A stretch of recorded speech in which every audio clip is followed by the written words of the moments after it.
Bagian hadis sekarang ya bab berapa 126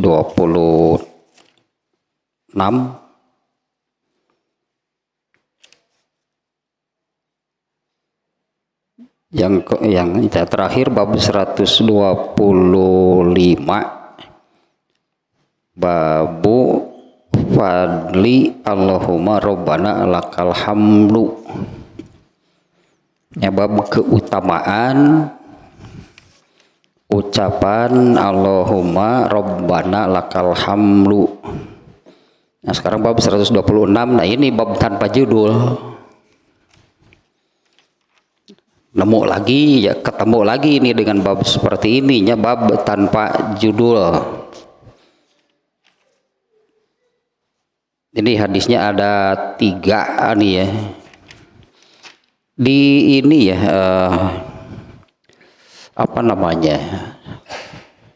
di manuskrip Sahih Bukhari itu dulu ada manuskrip tanpa bab. Jadi kalau tanpa bab berarti 3 hadis ini masuk ke bab, ya ini bab 125 berarti.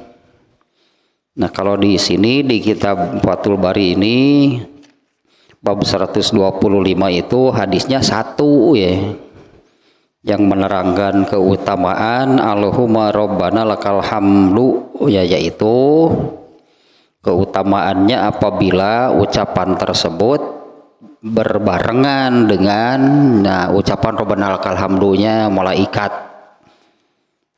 Keutamaannya adalah diampuni dosa-dosanya yang telah lalu. Nah, bab sekarang ini bab tanpa judulnya seperti biasanya di dalam kitab Sahih Bukhari itu banyaknya bab seperti ini, yaitu bab tanpa judul. Dan maksud Imam Al-Bukhari itu bab tanpa judul ini tidak bisa gitunya dijadikan bagian langsung. Tidak bisa dijadikan bagian langsung dari bab sebelumnya. Masih ada kaitan tetapi tidak bisa bagian langsung seperti ini ya. Seperti hadis di bab ke 125 gitunya yang jelas gitu ya korelasinya antara bab, yaitu bab keutamaan Allahumma rabbana lakal hamdu, ya, bab keutamaan bacaan tersebutnya apabila bacaan tersebut berbarengan dengan malaikat di langit. Nah bab sekarang ini masih bacaan pada waktu i'tidal. Kalau sholat sendiri ya sebagai imam kan ya Allahumma rabbana lakal hamdu ini kan bacaan waktu i'tidal. Nah sekarang ini bacaan-bacaan tambahannya. Yang pokok adalah waktu i'tidal itu kan membaca Allahumma rabbana walakal hamdu. Nah bab sekarang ini tambahan-tambahannya. Nah apakah ini juga ada keutamaannya? Nah kalau di bab 125 yang jelas-jelas menunjukkan demikian, yaitu ucapan Allahumma rabbana lakal hamdunya, yang berdasarkan redaksi hadisnya memang demikian, yaitu ya idza qalal imamu sami'allahu liman hamidah. Ini hadisnya yang di bab 125 ya. Apabila imam mengucapkan sami'allahu liman hamidah, faqulu, ucapkanlah oleh kalian ya makmum ya Allahumma rabbana lakal hamdu. Imam juga akan membaca Allahumma rabbana lakal hamdu fa innahu wan wafaqa dan selanjutnya. Nah kalau ini redaksi hadisnya menunjukkan bacaan tersebutnya yang ada keutamaannya. Nah pada bab sekarang ini ternyata hadisnya ada 3 dan semuanya hadisnya menerangkan bacaan tambahan setelah Allahumma rabbana lakal hamdu. Nah apakah ini juga sama gitu ya? Ada keutamaannya seperti Allahumma rabbana lakal hamdu jelas ada keutamaannya karena redaksi hadisnya tadi demikian. Nah, ini maksudnya seperti itu ya. Bab sekarang ini 126 ini bab tanpa judul. Nah, seperti biasanya ya Imam Bukhari kalau membuat bab tanpa judul itu artinya hadis-hadis yang ada di dalam bab ini bukan merupakan bagian langsung dari bab sebelumnya. Tidak bisa katakanlahnya disamakan gitu dengan hadis yang menerangkan bacaan Allahumma rabbana lakal hamdu, itu jelas hadisnya menunjukkan demikian. Nah, di bab ini ada 3 nih. Nanti kita baca langsungnya sekaligus lah tiganya gitu ya. Yang pertama, an Abi Hurairah radhiyallahu anhu qala la uqarribanna salatan nabiyyi sallallahu alaihi wasallam. Fakana Abu Hurairah radhiyallahu anhu yaknutu firaq atil ukhra min salatiz zuhri was salatil isya'i was salati subhi ba'dama yaqulu sami Allahu liman hamidah fayad'u lil mu'minina wa yal'anul kuffar. Dari Abu Hurairah, semoga Allah meridhoinya, dia berkata, la uqarribanna salatan nabiyyi sallallahu alaihi wasallam. Nah, aku adalah orang yang paling menyerupai. Kalau di hadis lain la asbahunya yang paling menyerupai. Ya, aku adalah orang yang sholatnya paling menyerupai sholat Nabi Sallallahu Alaihi Wasallam. Nah, kemudian kata kalau di dalam sanadnya gitu ya, hadis ini dari Abu Hurairah itu ke Abu Salamah gitu di bawahnya. Nah, Abu Salamah mengatakan Abu Hurairah membaca kunut. Nah, sebetulnya ini diantaranya tentang kunut nih ya, karena kunut itu kan bacaan pada waktu ini tidak. Abu Hurairah itu membaca kunut pada rakaat terakhir di sholat zuhur, isya, dan subuh nih yang disebut sini zuhur, isya, dan subuh. Abu Hurairah membaca kunut pada rakaat terakhir ketika sholat zuhur, isya, dan subuh setelah mengucapkan sami Allahu liman hamidah. Dia mendoakan kebaikan kaum mukminin dan melaknat orang-orang kafir. Itu hadis yang pertama demikiannya. Ini makanya bab sekarang ini masih ada kaitan dengan bab sebelumnya. Kalau bab sebelumnya itu keutamaan ucapan Rabbana lakal hamdu. Nah, setelah Rabbana lakal hamdu kan ada, nah di antaranya tambahannya berupa kunut, karena kunut itu kan dibaca setelah Rabbana lakal hamdu. Nah, di hadis ini Abu Hurairah menerangkan Abu Salamah nih menerangkan bahwa Abu Hurairah membaca kunut pada rakaat terakhir salat zuhur, isya, dan subuh.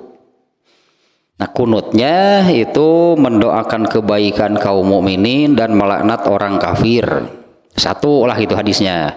Yang kedua, An Anasin radhiyallahu anhu qala kana al kunutu fil maghribi wal fajri. Dari Anas bin Malik ya, dari Anas bin Malik, semoga Allah meridhoinya. Anas bin Malik nih yang mengatakannya, bukan Rasulullah nih. Anas bin Malik mengatakan kunut itu ada di sholat maghrib dan sholat subuh. Dua hanya yang disebut oleh Anas bin Malik. Kemudian satu lagi hadisnya. An Rifa'at bin Rafi'in Az-Zuraqi radhiyallahu anhu qala, dari Rifa'ah bin Rafi, ini nama ini nih ya, nih Rifa'ah bin Rafi nih, sahabat ini nih. Dia berkata, kunna yauman nusolli wara'an Nabi SAW. Pada suatu hari kami bermakmum kepada Nabi sallallahu alaihi wasallam. Falamma rafa'a ra'sahu min raq'ati qala, ketika bangkit dari ruku beliau mengucapkan sami Allahu liman hamidah. Nabi ketika bangkit mengucapkan sami Allahu liman hamidah.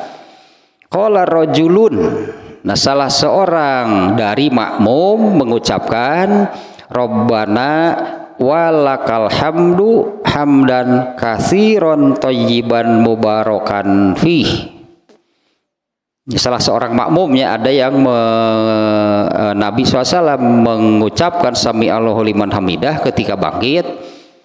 Salah seorang dari makmum kemudian mengucapkan Rabbana walakal hamdu hamdan katsiran thayyiban mubarakan fih. Falaman sarafa qala manil mutakallim. Ketika selesai sholat, Rasulullah bertanya, siapa tadi yang mengucapkan kalimat tersebut? Qala ana. Orang itu menjawab, saya. Qala Rasulullah bersabda, ra'aitu bid'atan wa salasina malakan yabtadirunaha ayyuhum yaktubuha awwalu. Aku melihat 30 lebih malaikat berlomba-lomba ingin menjadi yang terdepan. Siapa atau ingin menjadi yang terdepan yang mencatat kalimat tersebut. Nah, ini 3 hadis ini, yang 2 tentang kunut, satu lagi tentang tambahan, berartinya setelah Allahumma Rabbana walakal hamdu itu ada tambahan ini intinya nih. Hamdan katsiran thayyiban mubarakan fih. Adapun hadis ini menerangkan awal keberadaan bacaan tambahan hamdan katsiran thayyiban mubarakan fih itu seperti itu kisahnya. Nah, kembali ke masalah ini babnya gitu ya. Ini bab tanpa judul dengan hadis tentang kunut dan bacaan tambahan hamdan katsiron, Nabi, di mana ketiganya ini kan bacaan pada waktu i'tidal. Kalau bacaan pada waktu i'tidal yang pokok yaitu Allahumma Rabbana lakal hamdu, itu jelas disebutkan ada keutamaannya. Ya, di bab sebelumnya tadinya hadisnya lahnya yang fa innahu man wafaqa qauluhu qaulal malaikati ghufira lahu ma taqaddama min dzanbihi. Nah, barang siapa ucapan Rabbana lakal hamdunya berbarengan dengan ucapan malaikat, diampuni dosanya yang telah lalu.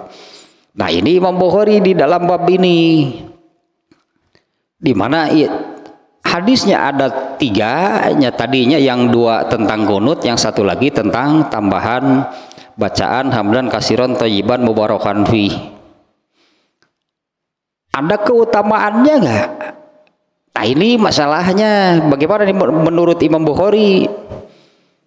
Kalau 3 hadis ini dimasukkan di dalam bab sebelumnya, tidak bisa langsung ditetapkan ada keutamaannya seperti hadis yang tadi, hadis yang di bab 125.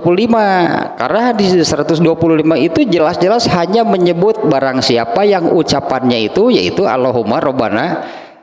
Nah, hadis di 125 itu hanya itu. Nah, sementara bagaimana dengan bacaan tambahannya? Ada keutamaannya enggak? Apa saja itu bacaan tambahan setelah Rabbana lakal hamdu? Ada 2 macam. Satu kunut, yang kedua hamdan katsiran thayyiban mubarakan fih. Salah satunya nih ya, karena bacaan tambahannya bukan hanya ini.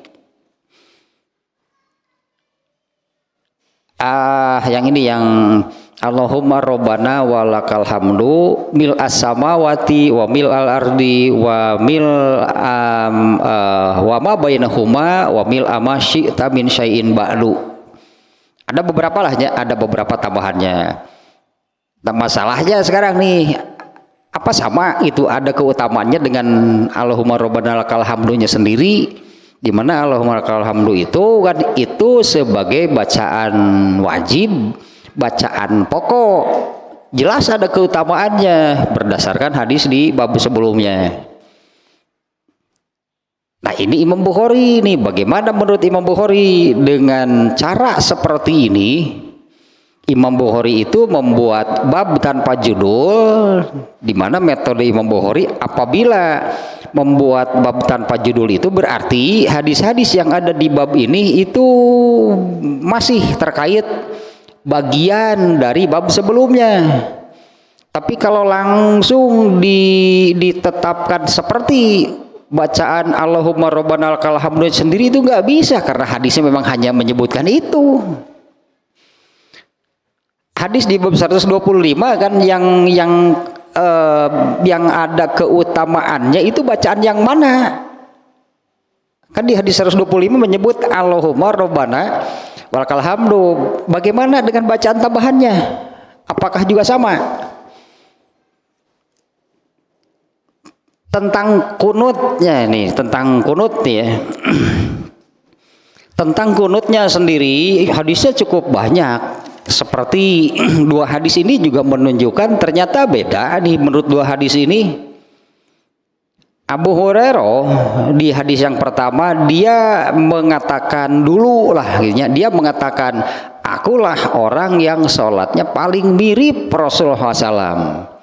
Kemudian Abu Salamah mengatakan Abu Hurairah membaca kunut pada waktu sholat zuhur, sholat isya, dan sholat subuh.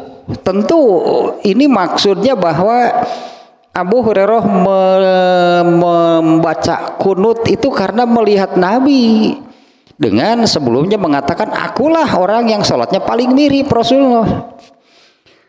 Dari penjelasan di sini, kunut yang dilakukan oleh Abu Hurairah isinya fayad'u lil mu'minin, itu doanya mendoakan kebaikan untuk orang yang beriman, untuk kaum mukminin. Dan ya'anul kuffaro isinya itu melaknat orang-orang kafir. Nah ternyata ini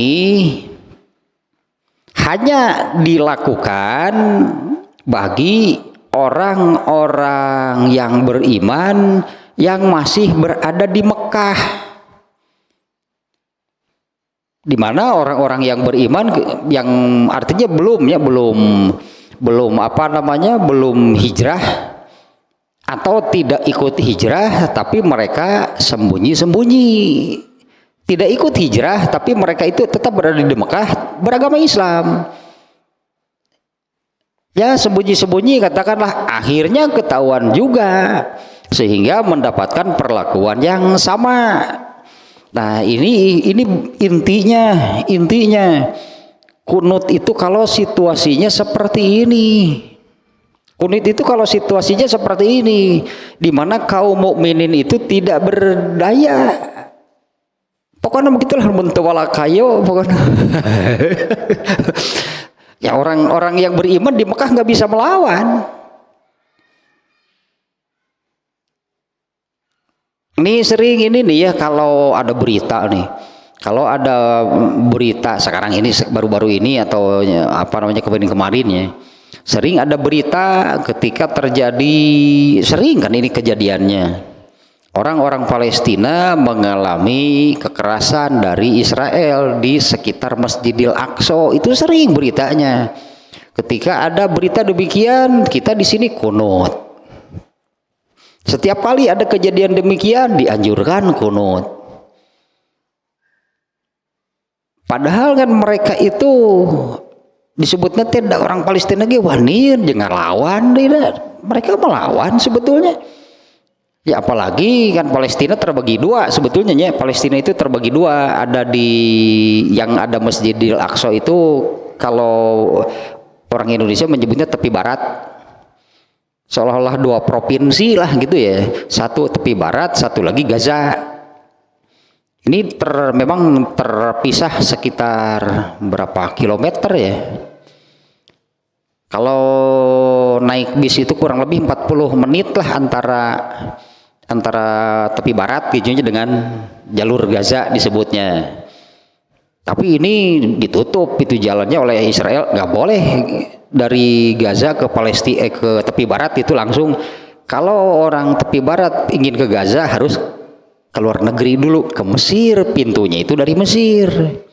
Mesirnya sendiri sudah lama sebetulnya Mesir itu mendapatkan mendapatkan uang dari Israel untuk menjaga pintu perbatasan.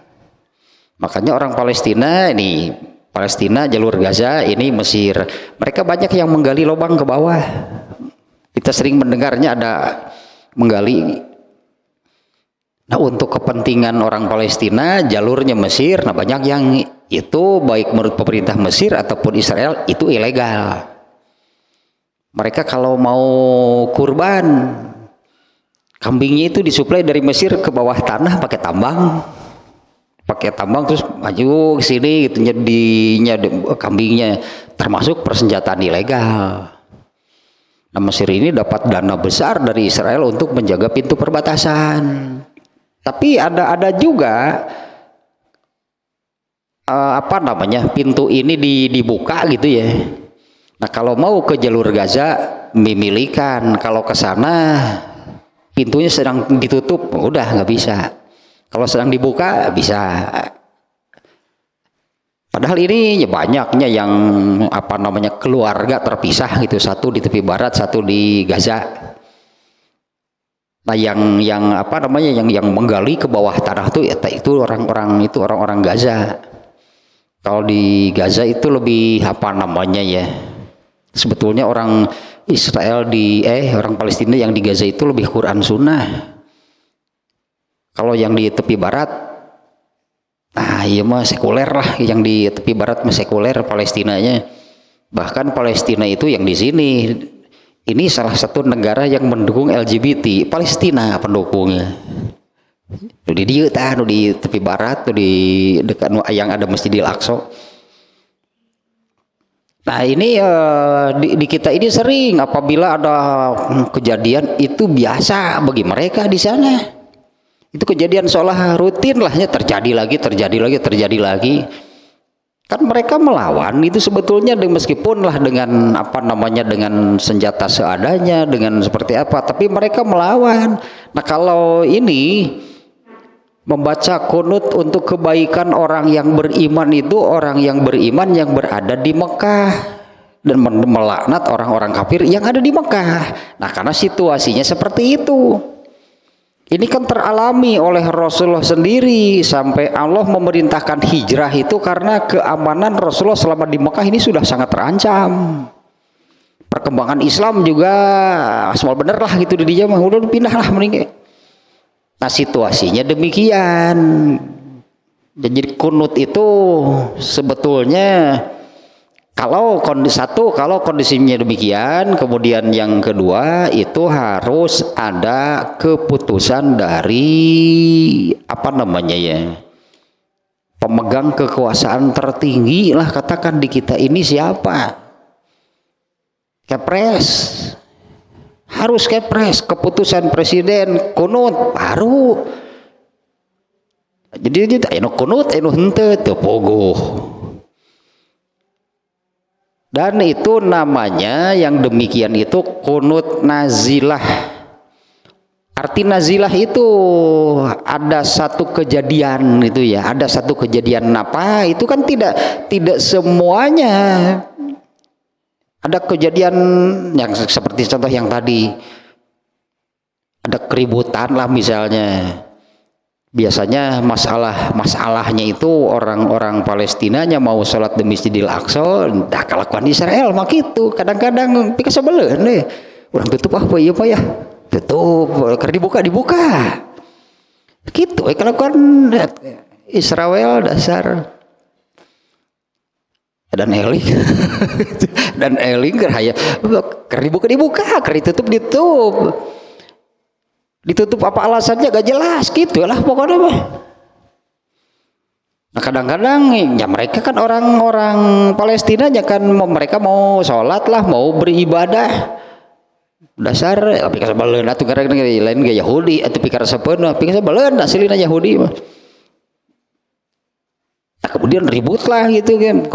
Nah kita yang jauh di sini kunut padahal mereka masih sebetulnya ngelawan kene. Jadi kunut ini boleh disebut ini sebagai jalan terakhir karena sudah tidak ada lagi yang bisa dilakukan.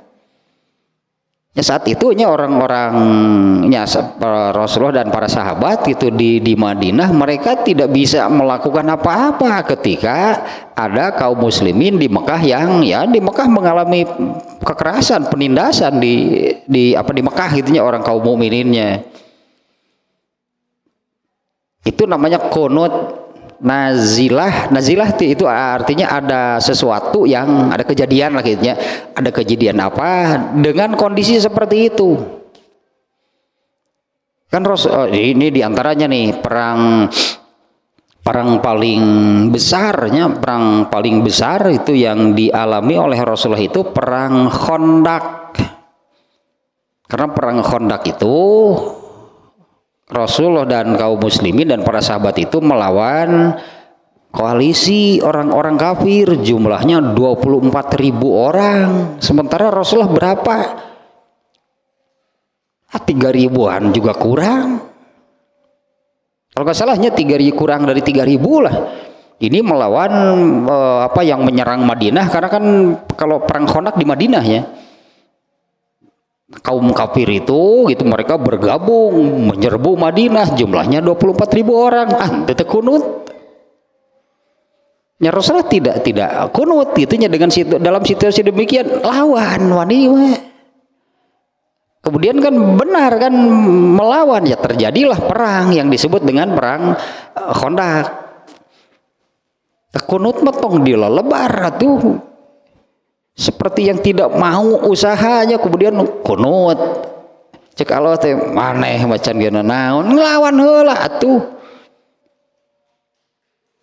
karena dengan melawan itu terjadi perang di situ kan peluang gitu kan peluang beramal soleh peluang meraih surga tertinggi itu kan kesempatan besar kan kalau mati syahid.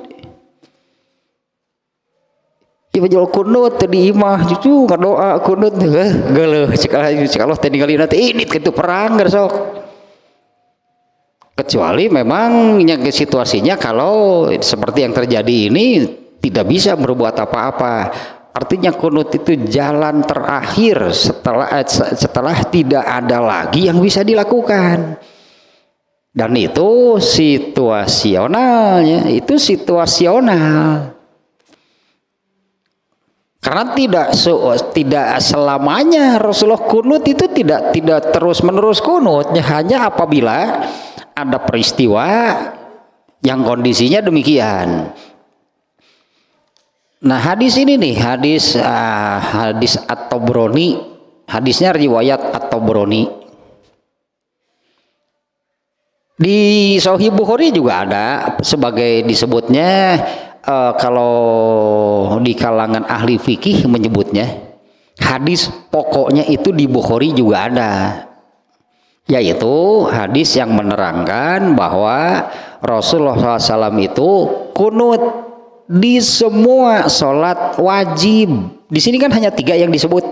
Kata Anas bin Malik di maghrib dan subuh. Artinya beda-beda. Pelaksanaan kunut itu beda-beda. Di satu peristiwa katakanlahnya Rasulullah itu kunutnya di seperti Abu Hurairah itu sholat subuh, sholat isya, zuhur, isya dan subuh. Pernah seperti itu pelaksanaan kunutnya. Kemudian Anas bin Malik mengatakan kunut itu di sholat maghrib dan sholat subuh. Anas bin Malik mengatakan seperti ini melihat siapa? Ya ngeri melihat Nabi. Jadi Nabi pernah kunutnya hanya 2 kali dalam sholat wajib, yaitu sholat maghrib dan subuh. Nah hadis riwayat Bukhari juga nih ya, tapi di sini bukan di sininya adanya. Rasulullah SAW pernah kunut di semua sholat wajib selama sebulan penuh. Setiap sholat wajib 5 waktu kunut selama sebulan penuh, kemudian oleh Allah diperintah untuk berhenti. Titik sampai di situ. Berhentilah Rasulullah dari kunut karena Allah yang memerintah ya untuk berhentinya dari kunut. Pada hadis riwayat At-Tabrani sama dengan hadis yang di Bukhari, Rasulullah SAW itu kunut di semua sholat wajib selama sebulan, kemudian Allah memerintahnya berhenti dan beliau berhenti. Sampai di sana hadis riwayat At-Tabrani itu sama dengan yang di Bukhari. Pada riwayat At-Tabrani ada tambahan, kecuali sholat subuh beliau terus mengerjakannya sampai wafat. Tadi At-Tabrani ada tambahan demikian. Kalau di Bukharinya kunut selama sebulan kemudian berhenti, gitulah intinya ya. Kunut selama sebulan kemudian berhenti. Di riwayat At-Tabrani kunut selama sebulan kemudian berhenti, kecuali ini ada lanjutannya. Tapi hadis riwayat At-Tabrani ini dhaif, artinya tidak benar. Artinya tidak benarnya. Kalau redaksinya sampai Rasulullah SAW kunut selama sebulan kemudian berhenti, itu benar. Di Bukhari juga ada yang menerangkan demikian.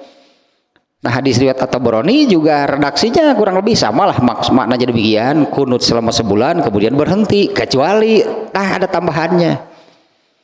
Nah ternyata hadis yang menerangkan, hadis At-Tabrani yang menerangkan demikian, artinya setelah sebulan kunut kemudian berhenti, kecuali sholat subuh beliau terus mengerjakannya sampai wafat. Itu hadisnya dhaif.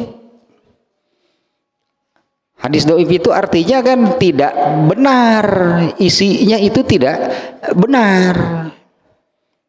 Artinya tidak benar Rasulullah SAW itu tetap kunut pada waktu ketika sholat subuhnya sampai akhir hayat, itu tidak benar. Itu maknanya bahwa hadisnya dhaif, berarti tidak benar. Yang benar adalah sampai selama sebulan kemudian Allah memerintahnya berhenti dan beliau berhenti. Nah yang benar sampai di sana.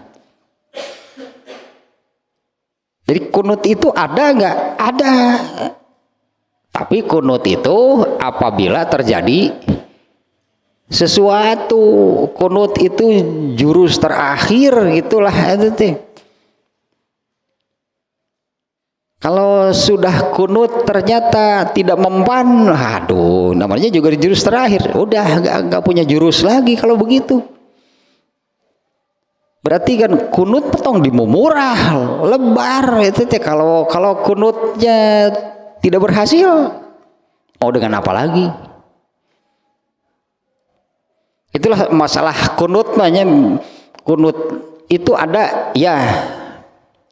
Hanya apabila ada peristiwa yang kurang lebih benang merahnya kaum mukminin tertindas dan tidak ada yang bisa dilakukan untuk melawan orang kafir, itunya benang merahnya ya.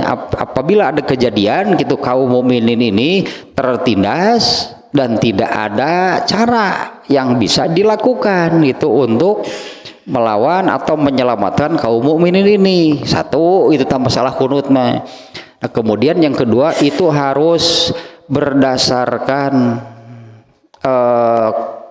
keputusan dari penguasa, pemegang kekuasaan tertinggi itu dari dia gitulahnya yang berhak memutuskan kunut. Artinya kan orang kunut harus betul-betul tahu situasinya seperti apa. Kalau di sana tadinya saya katakan orang di tepi barat orang Palestina mau mengerjakan sholat dihalangi terus ribut sampai memakan korban jiwa ya gitu, kadang-kadang memakan korban jiwa ya. Tapi ada orang Palestina lagi ngalawan atau nyangker doakan, artinya kalau doa biasa saja jangan kunut.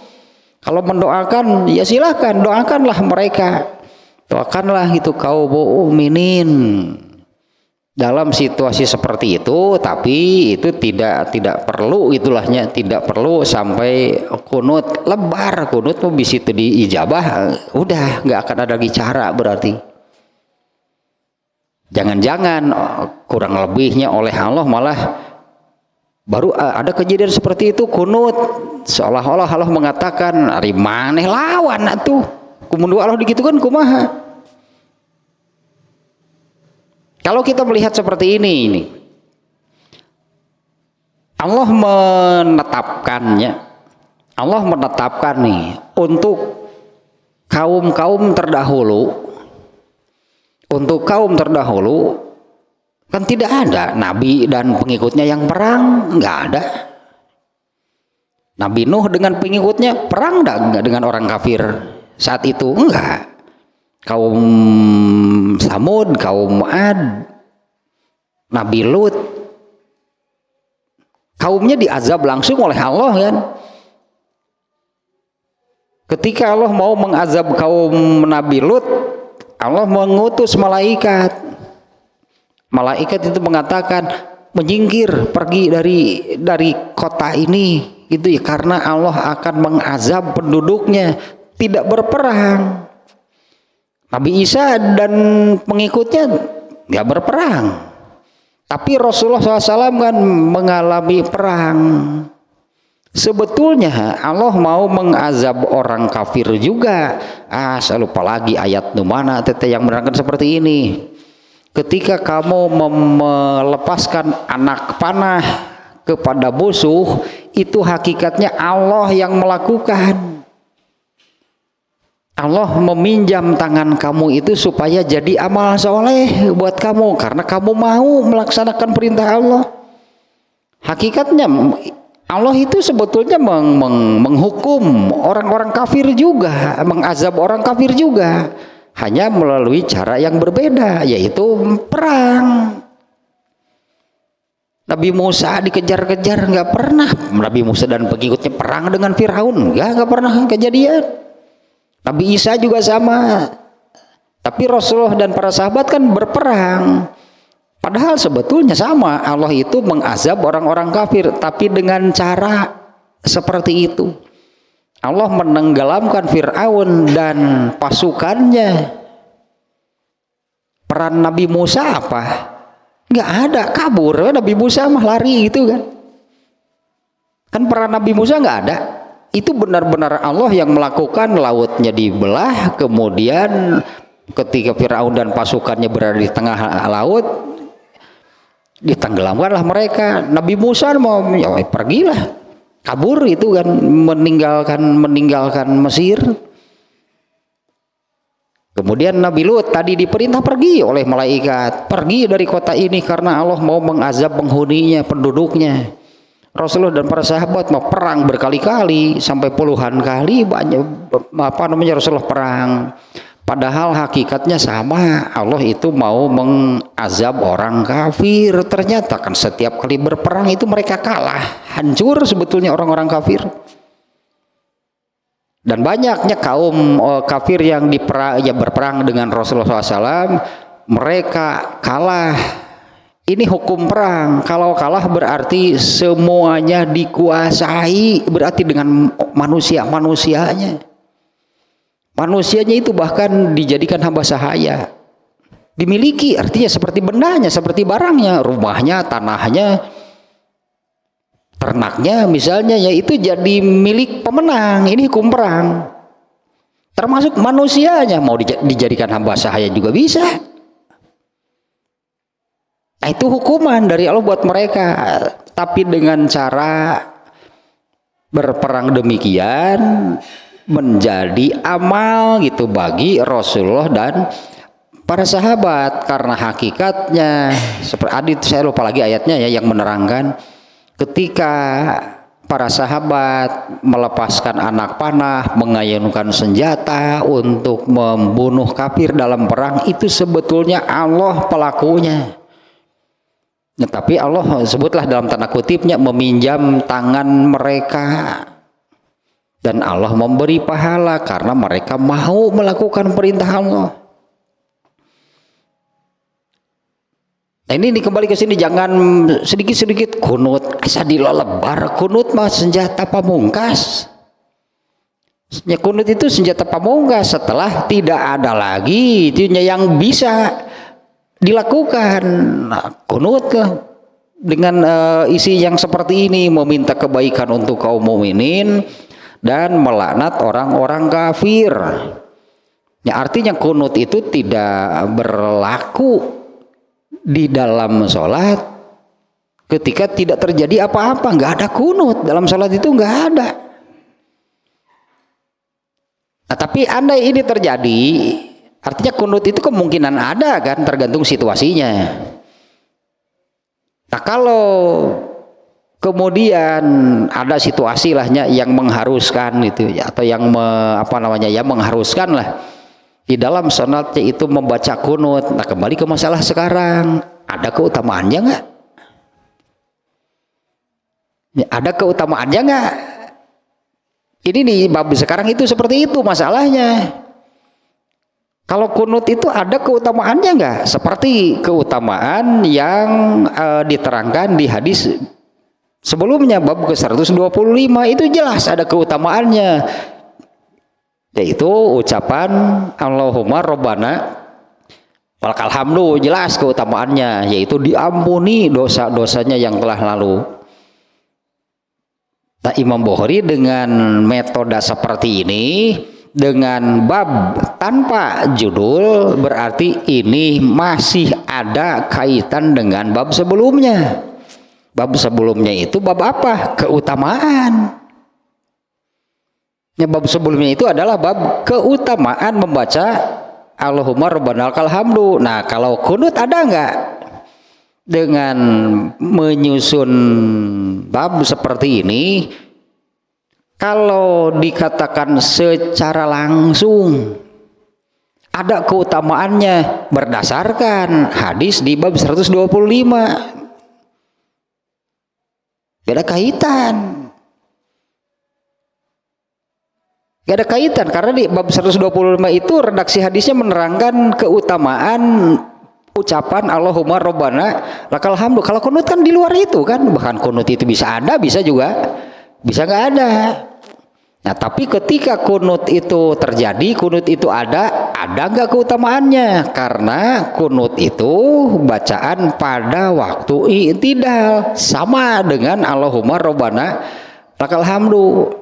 Nah, menurut pola gitunya metode Imam Bukhari, dengan cara seperti ini kalau dimasukkan secara langsung nggak bisa, tapi ini masih ada kaitan dengan bab sebelumnya, yaitu tentang keutamaan. Maknanya berarti ada keutamaan. Yang ada keutamaan pada waktu i'tidal itu bukan hanya ucapan Allahumma Rabbana lakal hamdu, tapi ini juga terbawa, gitulah. Ini juga terbawa. Itu maksud Imam Bukhari-nya membuat bab tanpa judul. Karena metode Imam Bukhari dalam menyusun kitab atau menyusun hadisnya itu, apabila ada bab tanpa judul, artinya hadis-hadis yang ada di bab ini itu masih bagian, masih terkait dengan bab sebelumnya. Nah, kalau di sini kan bab sebelumnya itu bab keutamaan. Nah, artinya kalau kunut ada keutamaannya enggak? Kalau mengatakan ada berdasarkan hadis di bab 125, tidak bisa dikatakan langsung demikian. Tapi secara umum bahwa bacaan pada waktu i'tidal itu memiliki keutamaan. Kemudian satu lagi hadisnya yang ketiga nih, kalau masalah kunut seperti itulahnya. Kesimpulannya kunut itu hanya apabila ada kejadian tertentu yang gitunya di mana kaum muslimin atau kaum mukminin itu sudah tidak atau tidak ada cara lagi yang bisa dilakukan kecuali kunut. Itu artinya memohon kepada Allah, hancurkanlah orang-orang kafir, intinya demikianlah gitu ya. Kalahkanlah orang kafir, hancurkanlah orang kafir karena kami sudah tidak berdaya. Nah, kalau tanpa kejadian apa-apa, unggal subuh kunut ini mau apa? Karena secara syariat tadi demikianlah hadisnya. Hadisnya riwayat atau Broni, tapi ternyata hadisnya lemah, tidak bisa dijadikan pegangan. Berarti pada asalnya kunut di dalam sholat itu tidak ada. Berarti yang pokok yang asal kunut di dalam sholat nggak ada kunut. Kunut itu hanya apabila ada kejadian tertentu, itu pun lah itunya kejadian yang demikian seperti tadi. Nah sekarang ini hadis yang ketiga, yaitu hadis yang menerangkan, tadi saya sebutnya ini sahabatnya Rifa'ah bin Rafi. Nama sahabatnya itu Rifa'ah bin Rafi, dia yang menceritakan hadisnya. Nah di mana dia mengatakan kami pernah berjamaah bersama Rasulullah SAW. Ketika beliau bangkit dari ruku mengucapkan sami Allahu liman hamidah, salah seorang makmum mengatakan Allahumma Rabbana walakal hamdu, lalu menambah, makmum ninya yang menambah, yaitu hamdan kasiron thayyiban mubarakan fih. Setelah selesai Rasulullah SAW bertanya siapa yang mengucapkan kalimat tadi. Nah ternyata yang mengucapkan kalimat itu adalah Rifa'ah bin Rafi. Jadi Rifa'ah bin Rafi ketika meriwayatkan hadis ini dia menyembunyikan namanya sendiri. Kami pernah sholat berjamaah bersama Rasulullah.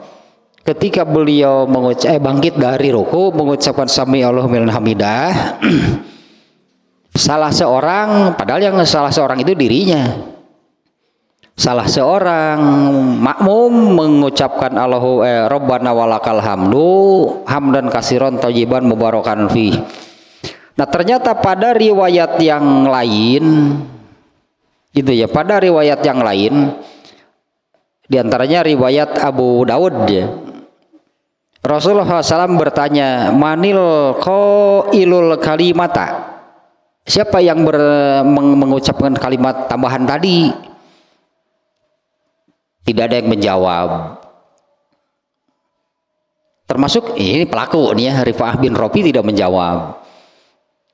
Kemudian bertanya sekali lagi, dua kali Rasulullah bertanya, siapa tadi yang mengatakan membaca tambahan lah itunya. Belum juga ada yang menjawab. Setelah 3 kali barulah Rifa'ah bin Rafi menjawab, saya Rasulullah. Tadinya Rifa'ah bin Rafi itu ketakutan,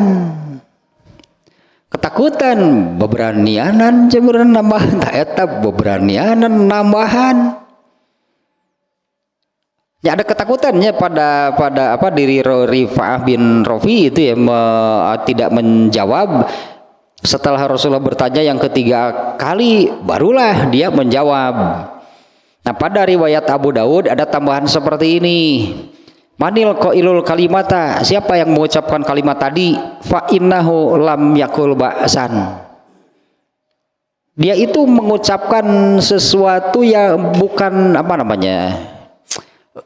apalah bahasa kita nih terjemahannya, fa innahu lam yakul ba'san, itu dia itu mengucapkan satu kalimat yang tidak bermasalah gitulah. Dia itu mengucapkan kalimat yang nggak ada masalah, katakan Rasulullah, nggak ada masalah mengucapkan kalimat demikian. Setelah Rasulullah menyebut demikian, saya Rasulullah, tadi atau siapa yang mengucapkan kalimat tadi? Nggak apa-apa, tadi itu kalimat yang baik malah. Gitunya. Siapa yang mengucapkan kalimat tadi? Diam. Nah setelah yang ketiga Rasulullah mengucapkan nggak apa-apa tadi itu kalimat. Kalau di sini baksan itu nggak ada masalah dengan kalimat yang tadi. Malah gitunya Rasulullah itu kalimat yang baik. Oh barulah itu dia minta saya Rasulullah mana tadi ceritanya. Fakola anakul Tuhan nih. Setelah Rasulullah mengatakan demikian, barulah Rifa'ah ini Rifa'ah mengatakan anakul Tuhan Rasulullah saya yang yang mengucapkannya lam urid biha ila khairon. Saya tidak bermaksud apapun dengan mengucapkan kalimat tadi kecuali menginginkan kebaikan. Tadinya ketakutan gitunya. Ini tadinya ketakutannya setelah Rasulullah mengatakan demikian. Siapa yang mengucapkan kalimat tadi? Itu kalimat yang nggak ada masalah dengan kalimat yang tadi, itu malah kalimat yang baik. Barulah itu Rifa'ah mengatakan, aku Rasulullah yang mengucapkannya dan aku tidak mengucapkannya kecuali menginginkan kebaikan. Itu riwayat Abu Dawudnya redaksinya demikian. Jadi tidak langsung gitu, tidak langsung. Siapa tadi yang membaca kalimat siapa yang membaca kalimat yang tadi?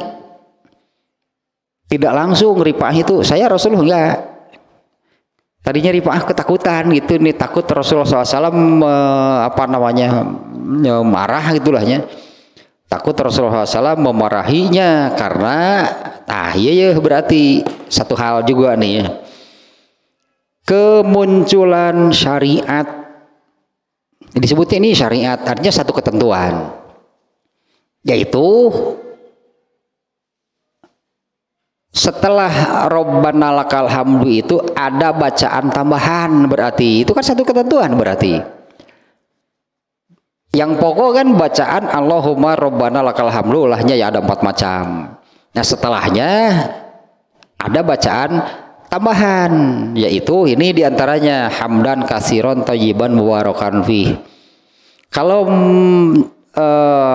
Qur'annya, kalau ayat Qur'an itu disebutnya sababun nuzul, ada itu sesuatu yang menyebabkan, atau sababun nuzul itu penyebab turunnya ayat.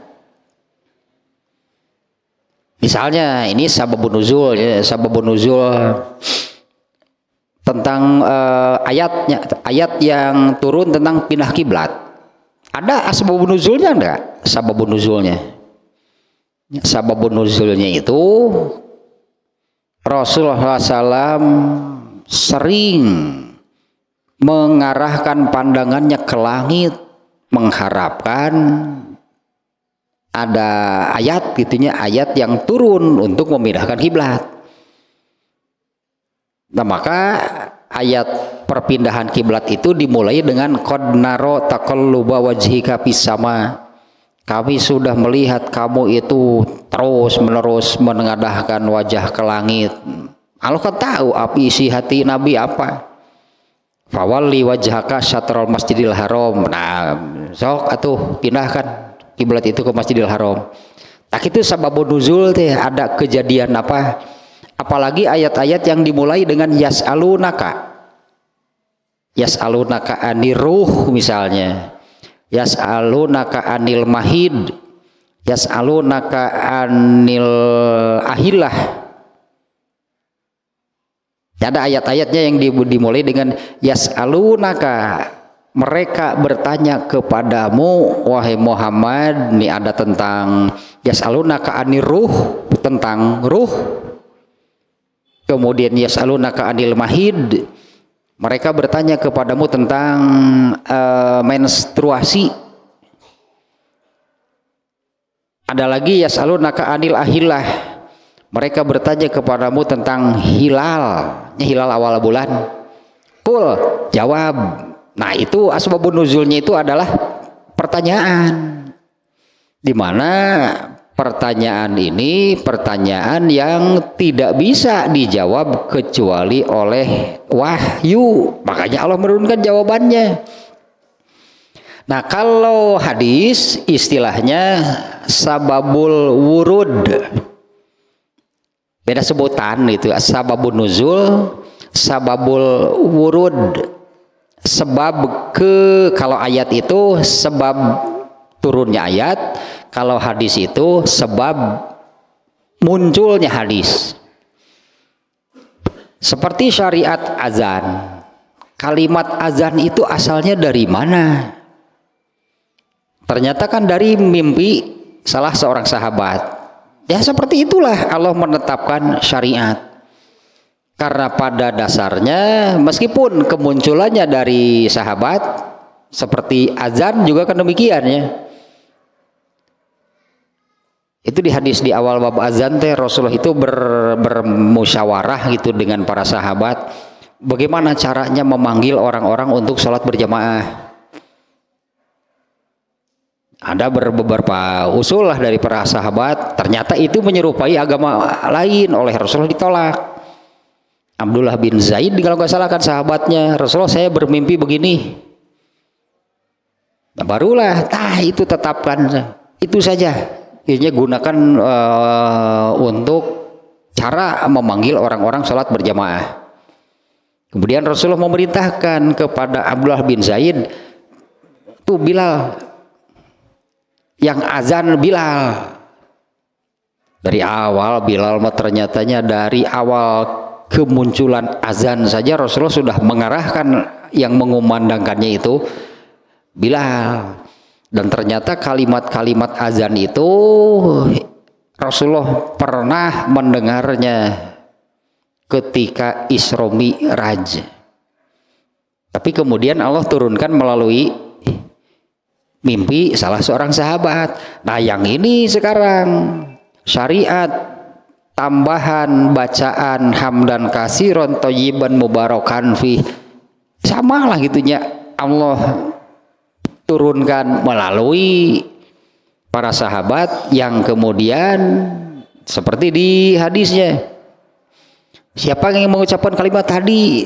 Sahabat kan Rifa'ah bin Rafi asalnya mah nggak mau jawab. Setelah yang ketiga kali, itu kalimat yang baik, nggak apa-apa, siapa tadi yang mengucapkannya? Saya Rasulullah. Tadi itu siapa? Tadi itu ditanya, kudu 3 kali. Nah ini keutamaannya nih, makanya ini masih ada kaitannya dengan bab sebelumnya. Tapi untuk langsung bagian dari bab sebelumnya itu tidak bisa, karena hadis di bab sebelumnya itu hanya keutamaan untuk ucapan Allahumma Rabbana lakal hamdu, hadisnya demikian. Karena kalau ucapan Rabbana lakal hamdu itu bacaan pokok di mana itu dibaca oleh imam dan makmum. Kalau bacaan tambahan semuanya baca nggak? Nah itu tidak bisa, jadi nggak semuanya. Tapi kalau itu diucapkan ada keutamaannya. Tayyib bab bayar gitu. Kalau itu diucapkan itu ada keutamaannya. Nah apalagi kalau yang di hadis yang ketiga, Rasulullah bertanya demikian. Setelah dijawab oleh Rifa'ah bin Rafi'nya, saya Rasulullah, aku melihat 33 lebih malaikat berlomba untuk bersegera mencatatnya, ingin menjadi yang paling dulu mencatatnya. Ini maknanya apa? 33 orang, bukan orang, malaikat. 33 sih di hadisnya, ada hadis yang menyebutkan 33, di sini 30 lebih. Mereka berlomba untuk menjadi yang paling dulu, bukan hanya satu, dicatat oleh 30 lebih berarti. Tapi karena kalimatnya yang luar biasa berarti nih 30 lebih malaikat ini berlomba ingin menjadi yang terdepan. Yang mencatat berarti semuanya, bukan hanya satu, tapi dari semua malaikat itu ingin menjadi yang terdepan, menuliskannya. Nah setelah ditulis terus diapakan? setelah ditulis kalimat itu akan langsung diberikan kepada Allah. Artinya nih, untuk kalimat ini selain malaikat yang biasa mencatat amal manusia, nah ada malaikat apa namanya di luar, berarti ada malaikat di luar pencatat amal yang khusus menuliskan menuliskan kebaikan, berarti lahnya amalan, berarti menuliskan amalan orang yang mengucapkan hamdan katsiron thayyiban mubarakan fih, bahkan lebih dari satu. Ada 30 lebih malaikat yang semuanya mencatat. Di sini ke-30 lebih malaikat itu, mereka itu berlomba-lomba ingin menjadi yang paling dulu mencatatkannya, bukan hanya satu. Semuanya mencatat, semuanya menuliskan. Mereka ini dari semua yang menuliskan amalan tersebut, mereka ingin menjadi yang terdepan, ingin menjadi yang pertama, ingin menjadi yang paling dulu menuliskannya amal tersebut. Nah, ini menunjukkannya ini keutamaan yang luar biasa. Iyalah masalahnya, kalau nggak salahnya pernah juga ini ya,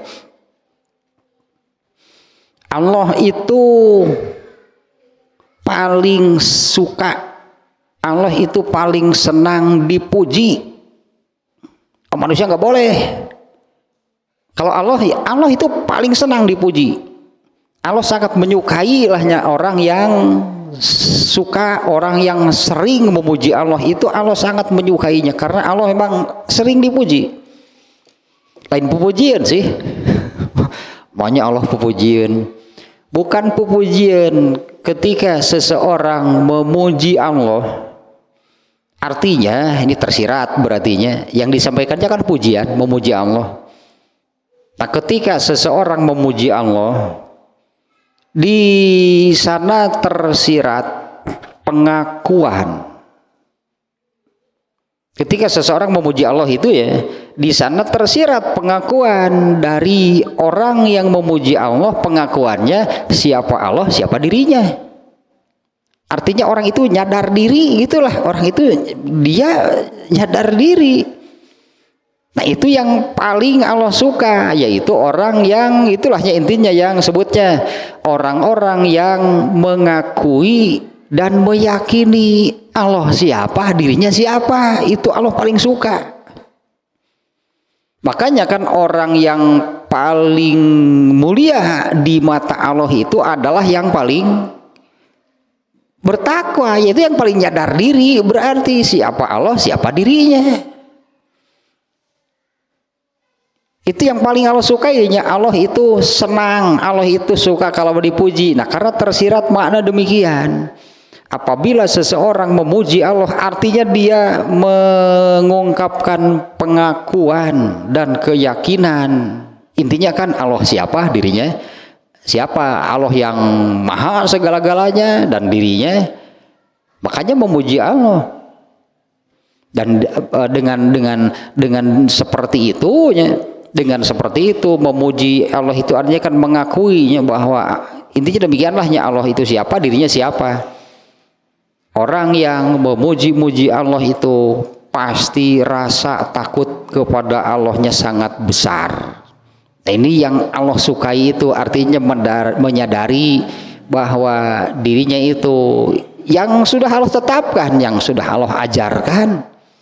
Manusia itu adalah makhluk yang la haula wala quwata illa taeta inu Allah resepkeun teh, akui itu bahwa manusia itu makhluk yang demikian, la haula wala quwata illa billah. Sementara Allahnya, Allah maha segala-galanya. Tak itu dalam rangka itu sami Allahu liman hamidah.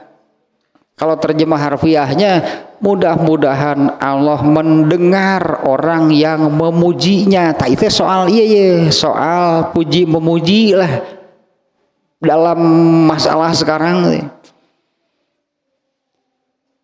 Yang ternyatanya ada hadis yang ini kemarin juga sudah saya sampaikan.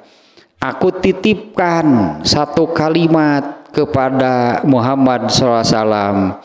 Ketika seseorang mengucapkan sami Allahu liman hamidah, itu maknanya menjadi aku pasti mendengar orang yang memujiku. Makanya selanjutnya pujian, yaitu Rabbana lakal hamdu, tak tetap pujian, wahai Tuhan kami, hanya milikmu lah segala puji, ditambah dengan pujian yang banyak, hamdan kasiron, dengan pujian yang banyak, dengan pujian yang baik, dan pujian yang diberkahi. Tak tetap Allah sangat suka lah dengan kalimat tersebut. Ya, ternyata malaikat pun reaksinya demikian, anggaplah,nya malaikat pun bereaksi sedemikian rupa. Bukan hanya yang biasa mencatat amal, ada 30 malaikat lebih yang mereka berburu itu untuk menjadi yang paling dulu menuliskannya. Nah, ini keutamaannya, berarti keutamaan untuk bacaan sunat, itulahnya bacaan sunat setelah Rabbana lakal hamdu, di mana bacaan sunat, bacaan tambahan ini tambahan dari sekedar pujian pokok, yaitu Rabbana lakal hamdu, tambahan. Rabbana lakal hamdu itu sudah pujian, di mana sebelumnya itu menyatakan sami Allahu liman hamidah, itu maknanya adalah aku mendengar siapapun yang memujiku.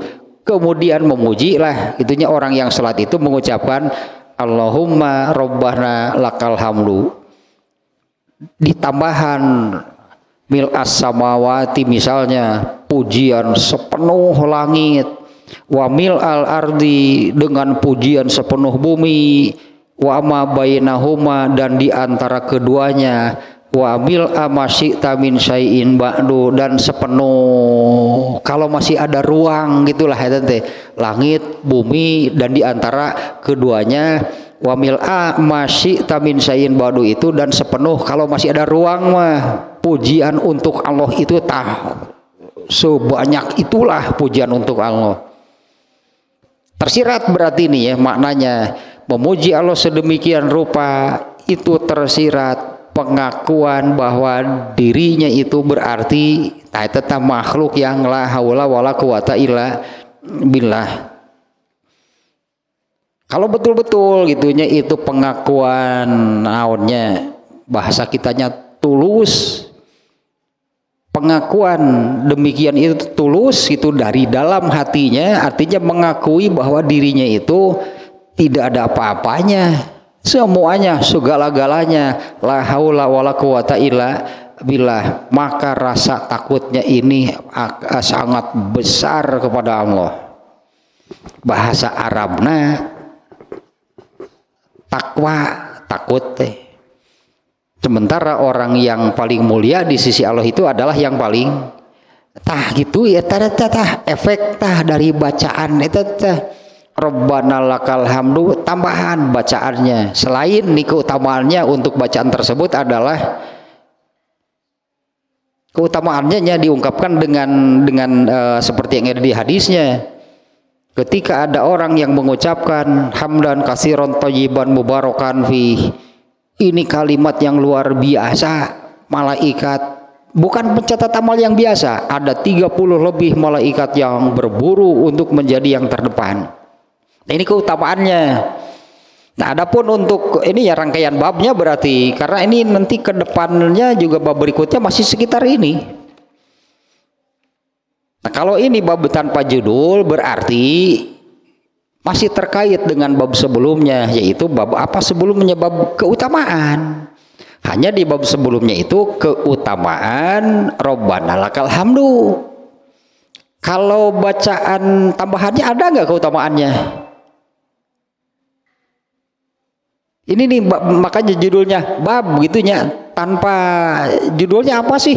Masih berarti terkait dengan bab sebelumnya, yaitu tentang keutamaan. Kesimpulannya Rabbana lakal hamdunya sendiri ada keutamaan, tapi Rabbana lakal hamdunya itu ada keutamaan apabila diucapkan berbarengan dengan malaikat. Nah, kalau yang tambahannya ini hadis yang ketiga, keutamaannya tersendiri, yaitu dengan penjelasan para malaikat berebut ingin menjadi yang paling dulu menuliskannya. Kalau kunut bagaimana? Kalau Imam Bukhari artinya ini pola Imam Bukhari, kunut itu dibacakan pada waktu i'tidal. Berarti semuanya, nah ini kesimpulannya, berarti semuanya yang dibaca waktu i'tidal itu ada keutamaannya, baik bacaan pokoknya yaitu Rabbana lakal hamdu ataupun tambahannya termasuk kunut. Tah gitu tah kesimpulan Imam Bukhari itu. Termasuk kunut ada keutamaannya. Hanya masalahnya kunut itu seperti tadi lah, bukan rangkaian apa namanya, bukan rangkaian biasa gitu di dalam sholat. Itu hanya ada apabila ada sebab. Kunut itu adanya apabila ada sebab. Kalau memang ada sebabnya, lalu kunut itu dibaca, ada keutamaannya seperti Allahumma rabbana lakal hamdu, seperti tambahan yang sunat-sunatnya. Tak itu bab itu Imam Bukhari itu. Jadi semuanya bacaan pada waktu i'tidal itu ada keutamaannya, baik bacaan yang wajibnya, yang pokoknya yaitu rabbana lakal hamdu, atau bacaan tambahannya termasuk kunut. Tak itu kesimpulan Imam Bukhari itu. Tos tuh dua-dua. Dua-dua tapi iya lah Imam Bukhari itu jeung aya bab tanpa judul, ya judul tanpa hadis kamari itu lah. Jangan Imam Bukhari.